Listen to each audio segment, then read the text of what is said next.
Verna Myers, DEI expert and strategist, once said, "Diversity is being asked to the party.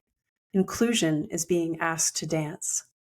Diversity, equity, and inclusion, or DEI, is more than just a buzzword in the corporate workplace. It's a movement that requires collective buy-in from leaders across industries to ensure employees from all backgrounds feel seen and heard at work. My guest today, Sertrice Shipley, is a DEI expert and author of the book Inclusalytics. We will talk about the data-driven DEI movement and its powerful impact on organizational culture and society. Together, let's send out the party invitations and encourage everyone to join us on the dance floor. This is E3. Engage and empower with empathy. Welcome to today's episode, Sertrice. I'm so excited to have you. I saw you speak at an event a few months ago, and you gave such an interesting talk. I was super inspired by it, which is why I invited you to come onto the podcast. I really wanted to start with the basics because I don't know where everyone stands from a level of knowledge with diversity, equity, and inclusion. I'm sure we have some experts listening today, but then some people who might be new to this field. During your talk at the event, you gave such an easy to understand definition of diversity, equity, and inclusion. So for those who are less familiar with this space, if you could just start with that definition for us and then share some examples for each of those pillars for the DE and the I. Yeah, of course. Even those of us who are familiar with this, sometimes we use the words a little differently. So I always love to level set up front. What do we mean when we say diversity, equity, and inclusion, this mysterious concept? So with diversity, it is, how we perceive each other. It's who's in the room, representation. One of my keys when I talk about diversity is reminding people that it's a group level measurement. It's not an individual, right? So we're not going to say diverse person, diverse candidate. At that point, we can just say what we mean. That is a woman. That is a Hispanic woman, whatever that may be. But if we use diversity, we're saying that's a diverse candidate pool. That's a diverse team. So diversity is a fact. It is a group level measurement. Inclusion, on the other hand, is how are we treating each other? So inclusion is a verb. It's what we do. It's behavior that could be one-on-one. So how are you, Rebecca, treating me, Sertrice, as your podcast guest? Or it may be, if we were speaking to an audience, how are we treating everyone? But it's still about you, Rebecca, or me, Sertrice. How are we acting in that situation? Whereas equity, on the other hand, is what is the organization doing to support its employees. So inclusion is an individual level behavior, and equity is systemic change to policies, practices, procedures at an organizational level to support their employees. And I'm going to throw in a bonus here because this equation is what we like to use. We have diversity, right? That group level measurement, who's in the room. We have equity, what's the organization doing? And then we have inclusion, what is each individual in that organization doing? And when you add all of those together, if you have all of those at high levels, it's then going to equal belonging, these feelings of belonging. So feeling valued, respected, seen, and heard, that's the outcome of diversity, equity, and inclusion. So that's how I like to think of it and frame all of those together. That's super helpful. I love that you gave the example of the podcast, because then I started questioning myself, okay, am I really applying DEI principles to my podcasting? Help me out here.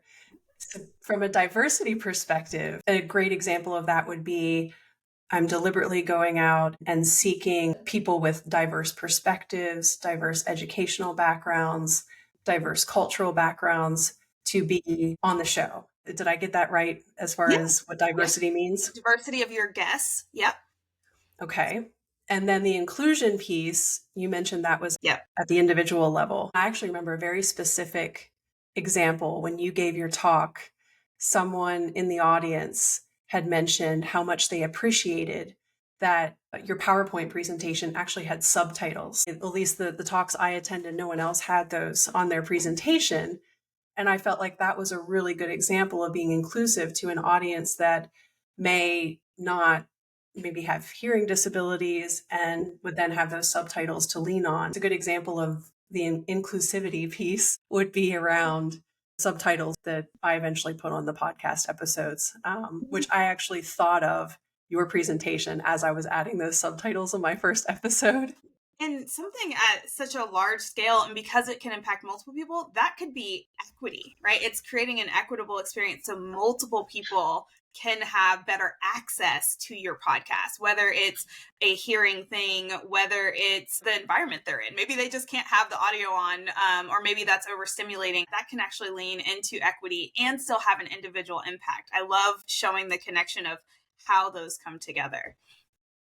No, How could I be more inclusive as a podcast host, for example? What so would your recommendations be? Yeah, that's a great question. While diversity is the mix of guests that you bring in, inclusion is how do you treat each of those guests? Asking them, hey, how do you pronounce your name before you go in and launch and do your introduction? So making sure you know that, asking them if they need any accommodations. You did a fabulous job for everyone listening, sending me the information of, hey, this is what it's going to include. Here's a lineup of questions. That was an inclusive behavior in itself. The script you have letting us know what we need to be here. And if I was to come back and say, oh, actually, I have concerns, how do you address that and help them feel prepared to present? The inclusion is like when we're thinking the one-on-one. And then, inclusion with your listeners. Like I said, the captions, it plays a double side of it is you creating an equitable experience, which also is tied to the inclusive behavior. Another example is I put my pronouns in my name there for people to see.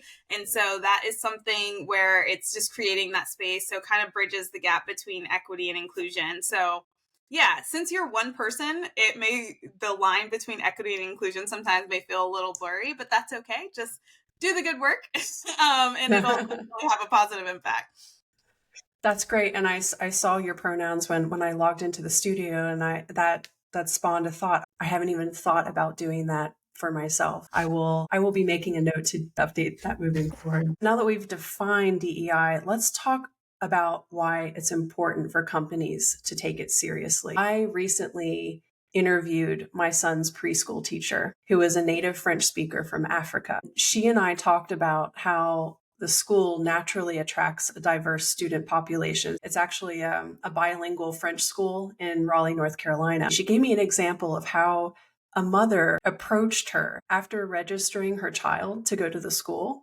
Yeah. And she said she knew her child would be safe when she saw her on the staff. She was like, I don't understand. What do you mean? Can you tell me more? And she said, well, I felt like because you, as an African woman on the staff, you would bring a specific cultural background and perspective to the table that my child would resonate with. I just know, being in a school with people like you, that she would be well represented and she would be safe. And I thought this was such a great example of why diversity, equity, and inclusion is not just the right thing to do for society, but also how it influences the success of businesses that take it seriously. So in the case of this preschool, because the school is being very deliberate about the diversity of staff that they bring onto their team, it just naturally attracts a diverse student population and creates this inclusive environment. Tell me more about that and how you are experiencing this in the corporate world where you support businesses.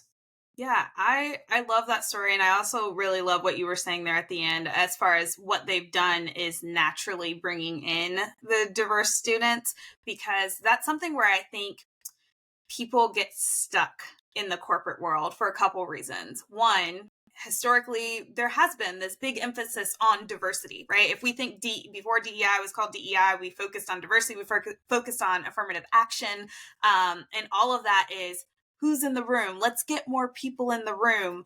And that's great and all, we want to have people there. But if you don't have equitable policies, practices, and procedures, those people aren't necessarily going to want to stay.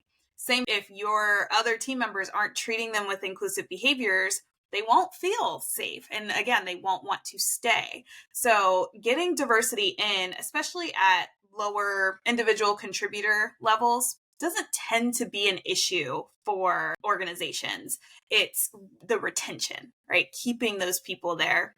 And so that's the great thing when you have representation at those higher levels. So having a teacher, I would compare that when you have that at leadership levels and things like that. But then what are those policies, practices, and procedures? So that was one thought I had while you were talking, is refocusing our energy away from just diversity and getting people in, and more about their experience once they're there. And the other thought I had was the point that there's value in this. When we see DEI, we're talking about the fact that it improves the experience for in the corporate space internally, right? It's for our employees. We want them to feel valued, respected, seen, and heard. But it's also our customers, our clients, our investors, our subcontractors, anyone who comes into contact with us, we want them to feel valued, respected, seen, and heard, those feelings of belonging. And the great thing is yes, it's the human thing to do. It is the right thing to do. We want people to feel good. Who walks around saying, I want to make people feel like garbage, right? Most people do not think that. And so there's something behind this where we should all resonate with, I want to treat people with respect, and I don't want to be the reason that someone goes home and, has a bad day. So there's that part of diversity, equity, and inclusion. But on the other side, not going to lie, even as a business owner myself, we do have to think about that, right? Is there an impact on our business? And if your employees are showing up and they're feeling good, they're going to perform at higher levels. We don't even need research to tell us that, even though it has. It's just common sense logic. If someone is feeling good, they're going to be able to perform better. And so in the end, it helps the business and it helps the person. So I don't understand all the concerns around this focus on diversity, equity, and inclusion that do come up in society. I think that's a really good point you make. You may have seen Gallup's recent State of the Workplace report. It really aligns a lot with what you're saying, how there's this huge opportunity to boost employee engagement and really drive productivity. The global economy is losing something to the tune of $8.9 trillion in productivity because of the lack of an engaged workforce. Mm-hmm. That is incredible. To any business that is contemplating the financial implications of employee engagement, which includes DEI, that number alone should be a wake-up call. Well, this is a perfect opportunity to really embrace movements like this, and that actually brings me to my next question. And I'm gonna bring up your book here because I'm gonna quote your book. Sertrice is the co-author of the book Inclusalytics, and we'll talk a little bit more about that in today's conversation. I was literally on the last page of the book, ready to wrap things up, really excited about the topic, and the last paragraph really just brought it home. It was so powerful that I had to quote it. So you stated that DEI is not a moment, it's a movement. And that really spoke to me because I've been reading a lot on this topic, and I came across an article in Forbes recently that highlighted this recent trend of companies axing their entire DEI teams or reducing investment in this area. Obviously, there's a lot of uncertainty in the economy right now, and so businesses are being very cautious and trying to reduce costs in certain areas. And there were some pretty big names on the list, like Tractor Supply Company, John Deere, Microsoft, Meta, Google. And the author of the Forbes article argues that these companies aren't seeing the long-term implications of these decisions. I'd just love to hear your take on this trend. Yeah.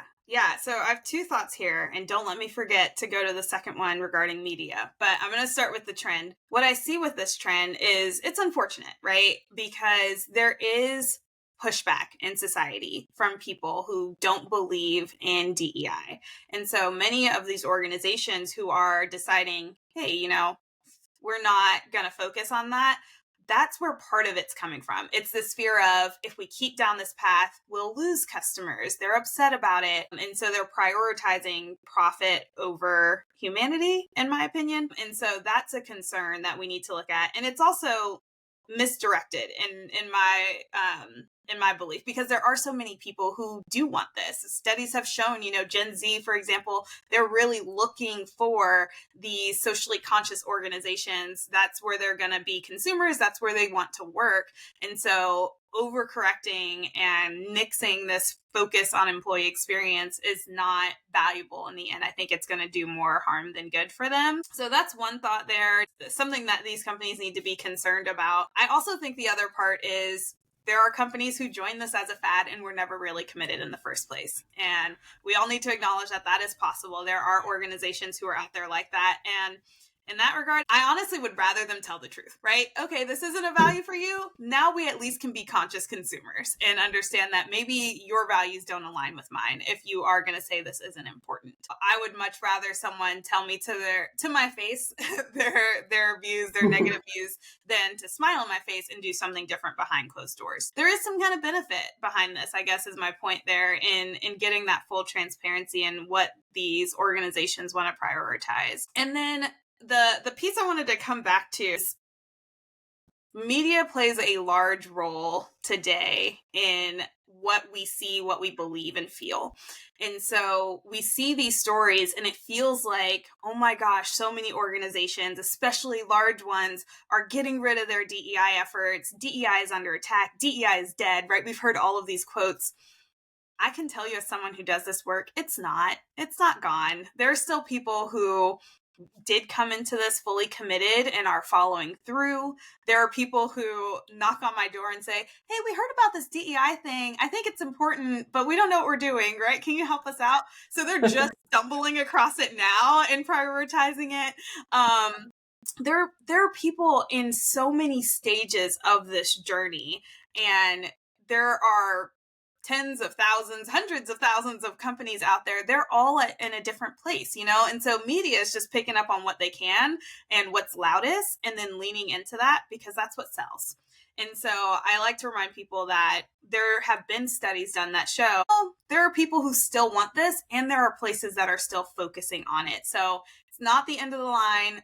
It's just going to ebb and flow. And that happens over time anyways. It has been happening. DEI feels like it started in 2020 after the murder of George Floyd, but that's not the case, right? We can think back 4 years before that. We can think back 10 years before that, 20, 30, 50, and we see it show up in different ways under different names, and that's okay. The other piece I'll say about media is, again, they will make statements because of what sells, but they don't necessarily know anything or the full picture or give the full picture.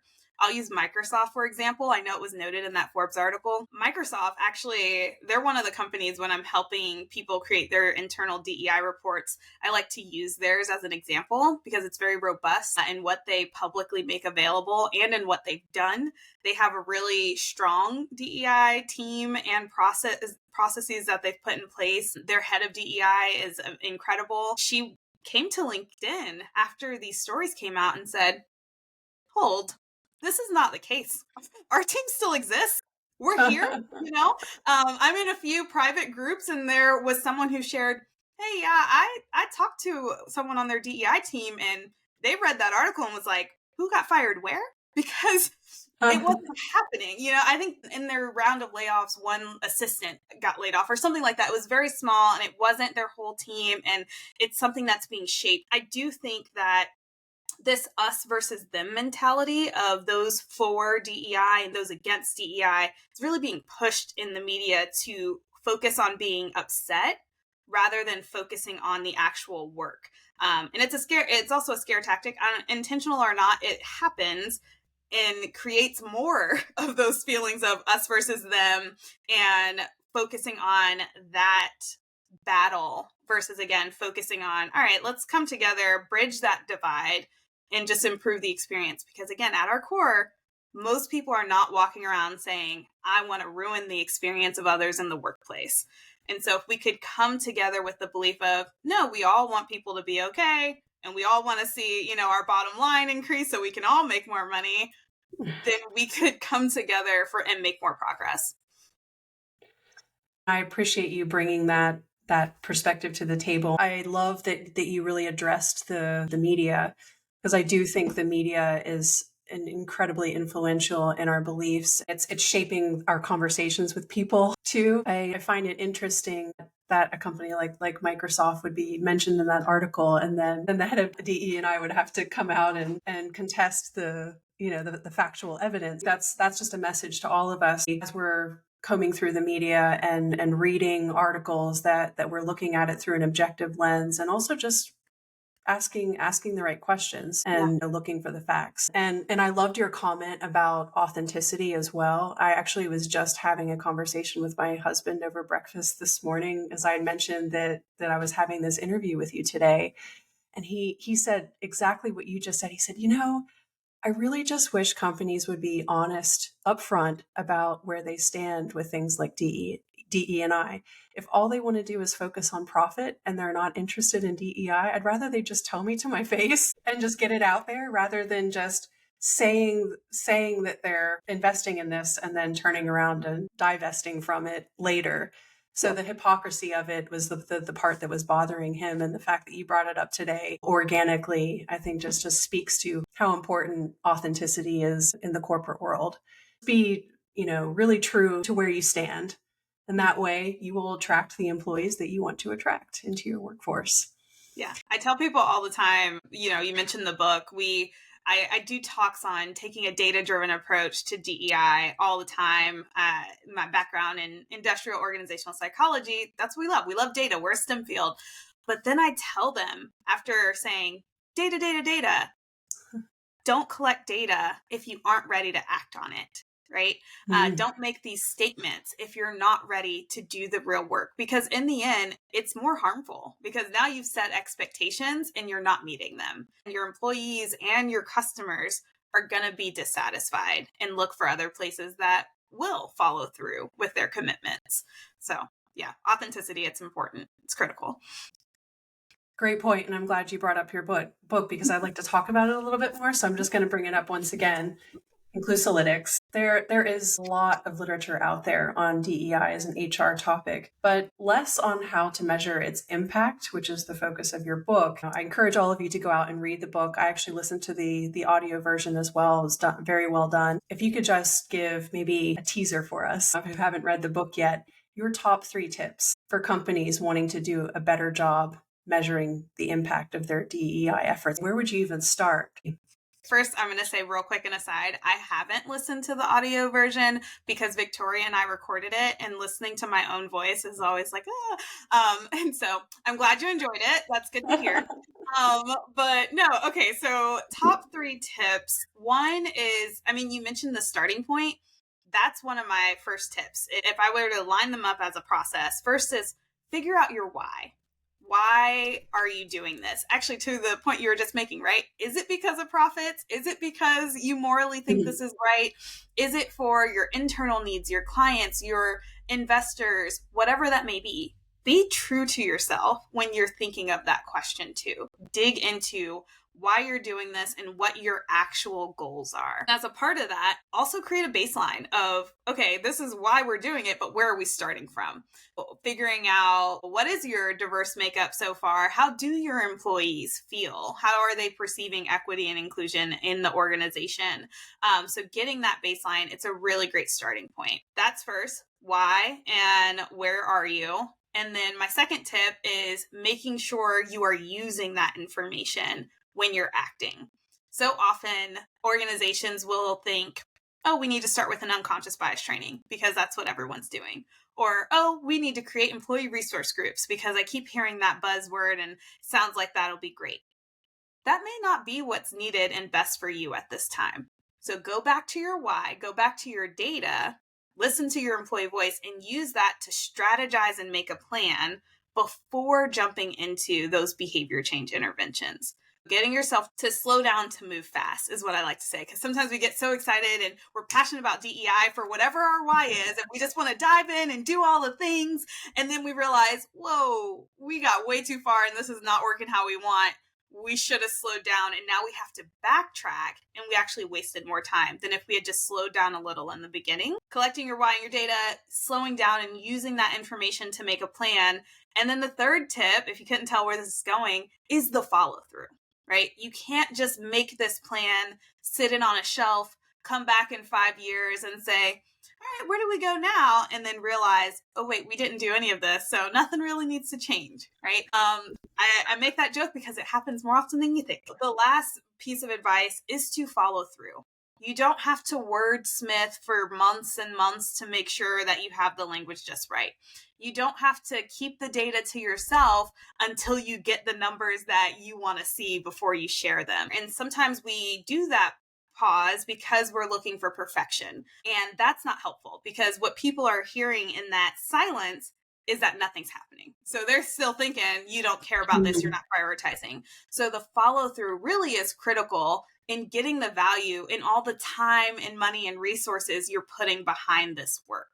So that's what I would say as 3 quick tips would be figuring out your why, using that why to make a plan, and getting a baseline, why and baseline, and then using that to make your plan, and then following through on that plan and doing it with transparency, whether it's good, bad, and different, letting people know where you are in that journey and communicating along the way. Those are great tips. And I remember in your book too, you were saying how there's already a wealth of data that the human resources team has at their fingertips that you can comb through and understand trends in your organization that would then inform where you really need to focus. Oh, And yeah. I remember the example in the talk that you gave too, how you could take a look at trends and meeting invites and Outlook and see who's in the organization is incredibly connected and which parts of the organization are less connected or more isolated. And I would have never thought to even think about that or even looking at that as a trend. But I think that's such a perfect example of information that you already have at your fingertips that you can look at to see where you need to hone in or where you need to focus your efforts. Yeah. And I feel like in corporate society, we have such a habit of collecting data in so many ways, but then not using it. I can't tell you how many clients, when we're doing our audit or strategic planning and we have these conversations and I go, do you do exit interviews? And they're like, yeah. I'm like, okay, what do you do with the data from that? I mean, we collect it, right? And that's about as far as it goes. They're like, it's here, it's just stored somewhere, but no one's looking at it for trends of, okay, this is what people are saying. These are the different identity groups of these people. Oh, we see a pattern. People from this location or this age group or this gender, whatever it may be, tend to leave for these reasons. That's something that we can be looking at to try and retain them. That's something that can be, again, data you have and not too hard to look at, but is overlooked. Similar with things like who your high potentials are, looking across the makeup of that group, looking at who you're bringing in. We collect all of that data, but it doesn't always get used to drive action. It's just a report that we continuously push out and bring for awareness, which is only giving us about half of the value that it could be. That's incredibly insightful. Really, really good tips. I lost my job back in March. So I've been looking at DEI through the lens of a job seeker. And you even mentioned in your book how recruiters are starting to adapt job descriptions through the lens of DEI. I'm starting to see that too on some of the job descriptions. If you are unable to fill out this application online, send it to this email address, like just little things like that, where they're trying to create an inclusive recruiting environment as well. It makes a big difference. Yeah, I'm a believer that it's important to have someone whose role, at least one person, but preferably a few, whose roles are dedicated to diversity, equity, and inclusion in an organization, to help make sure that it's thought of and prioritized and that they work with other parts. But DEI, as you've probably heard, is something that should be ingrained in everything an organization is doing. When people hear DEI, more often than not, they just think we're forcing diversity. We're forcing people into the organization from underrepresented groups just so we can check a box and hit some target goals that we have. I am not a fan of forced diversity either. That is not the real work. We don't want to just put people in because of their identity. Would never encourage someone to do that. That's not the point. But it can look a lot of different ways. One example, actually, the event we were at, is it was talking about the importance of volunteerism. And when someone hears volunteerism, they don't necessarily think that's related to DEI, but it can be. where are you volunteering, right? What communities are you serving? And even just the act of volunteering, giving your employees space for that, that is something that's creating space for them to thrive, and it helps their health. It has health benefits to volunteerism. And so when we are caring about our employee well-being, again, we are creating these equitable and inclusive environments for them to truly thrive. So there's different ways and different policies, different departments. Marketing, how are you doing that externally? What's in your messaging, and is that inclusive? It could be your internal communication. Who's getting access to information? Because DEI is not just about our default diversity things we think of, right? Race, gender, sexual orientation, age. There are also organizational identities, location, tenure, department. That has a role to play. So how are you communicating across the organization, and is that equitable and inclusive? There's so many ways that DEI can play a part, and it's more than what people tend to default to. I really appreciate you opening the aperture a little bit to this topic, because I do think there are a lot of stereotypes flying around and ideas of what DEI means, and I think you really helped define the broad landscape that it covers and the impact that it can really make in a company. Thank you for enlightening us, and also thank you for your service to the community and to organizations with what you do. Thank you for having me. And I'm just trying my best, helping where I can, how I can, because I truly think, I got into this work because I love people and I find them interesting, and I want to have an impact on lives if I can. And we spend most of our adult lives in the workplace, yet so many people dread going to work Monday morning. And my thought is just, if I can improve that experience for just a few people, then I'll be happy. Yeah. Thank you for joining us today, Sertrice. Once again, everyone, this is Sertrice Shipley. She is the author of Inclusalytics. I'm going to bring the book back up one more time. She also has a website if you're interested in learning more about her work. It's www.plantoactionllc.com. Thank you again, Sertrice. Have a good rest of your day. This podcast is designed to help busy business leaders create an inspired and engaged workforce. I am building a community of like-minded leaders and experts who all share the same passion, taking care of people at work. If you enjoyed this podcast and would like to hear more, please subscribe wherever you like to listen to podcasts. If you know someone who I should interview or should be part of this community, please connect with me on LinkedIn. Life is too short. Let's take care of each other at work so that together we can make this world a better place.